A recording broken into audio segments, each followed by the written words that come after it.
का अगर हम उसको ऑडिट रिपोर्ट को, यह भी सही नहीं है अगर इस ऑडिट रिपोर्ट ने वाहन क्रमांक 1 का उल्लेख किया है अपनी ऑडिट रिपोर्ट में, सिर्फ एक वाहन के नंबर का क्रमांक MPAV 3835 का उल्लेख किया गया है, जो परिवहन पोर्टल पर दर्ज नहीं है।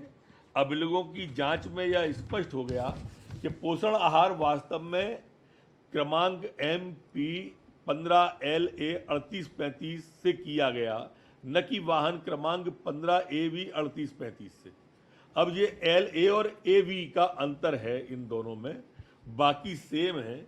और ये पोषण आहार सागर के तौल कांटे और सुरक्षा रजिस्टर में MP 1515 LA 3835 दर्ज है। ऑडिट रिपोर्ट को रिपोर्ट देने के पहले तौल कांटे और सुरक्षा रजिस्टरों को भी देखना चाहिए था कि वहां पर सही एंट्री की गई है कि नहीं की गई। अब ये ऑडिट वालों ने देखा ही नहीं, और देखा नहीं और रिपोर्ट दे दी, इसकी वजह से ये सारी की सारी विसंगति पैदा हुई। और जो उन्होंने पत्र लिखा वो भी स्पष्ट है, जिसका हमें जवाब देना है, अभी फाइनल रिपोर्ट नहीं है ये। और इसी तरह से पांचवा अगर हम देखेंगे, ऑडिट की टीप क्रमांक 5 ने लिखा है कि 8 जिलों में लगभग 97,656 मैट्रिक टन का पोषण आहार प्राप्त हुआ, लेकिन आंगनवाड़ियों में लगभग 86,370 मैट्रिक टन परिवहन किया गया। शेष पोषण आहार स्टॉक में नहीं था। ये टीप क्रमांक ऑडिट की 5 नंबर में है। वास्तविकता क्या है? वास्तविकता ये है कि विभाग ने प्रारंभिक जांच में ये पाया है कि ऑडिट दल ने उसी पोषण आहार की मात्रा को हिसाब में लिया जिसके परिवहन देयकों का भुगतान हो चुका है। जिन देयकों का भुगतान नहीं हुआ है उतने पोषण आहार की उन्होंने गणना नहीं की है। यह पोषण आहार परिवहन हुआ था, इसलिए स्टॉक में नहीं था।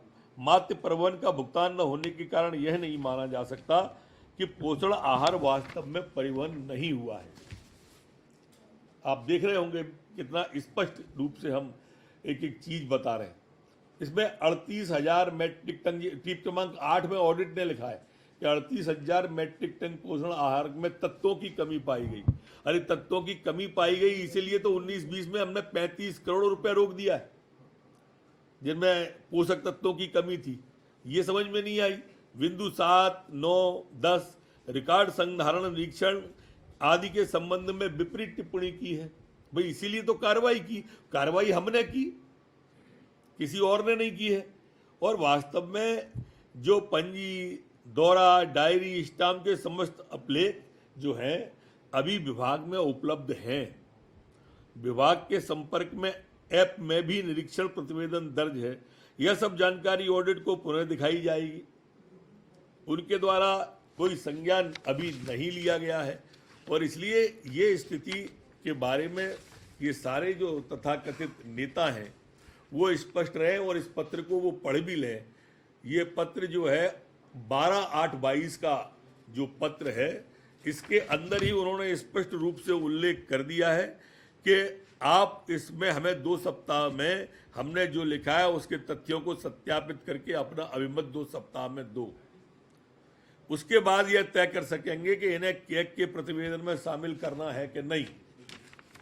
तो केक का प्रतिवेदन जब आया ही नहीं है, रिपोर्ट आई ही नहीं है, संभावित प्रश्नों पर, काल्पनिक प्रश्नों पर ये तथाकथित लोग जो हल्ला मचा रहे हैं, ये मनीष सिंह सिसोदिया जी ने, केजरीवाल जी ने पूरी के पूरे की शराब की इनके घोटाला जो पकड़ में आ गया उससे ध्यान डाइवर्ट करने के लिए ये सब प्रपंच कर रहे हैं। जब भी इनसे शराब के बारे में हिसाब मांगा गया, भ्रष्टाचार के बारे में मांगा गया, कभी ये कहते हैं कि हमारे विधायकों को खरीदने की कोशिश हो रही है, कभी उनको मुख्यमंत्री बनाने का लालच दिया गया था, इसका जवाब देने लगते हैं, कभी कहते हैं कि 100-100 करोड़ का, 50-50 करोड़ का लालच दिया है।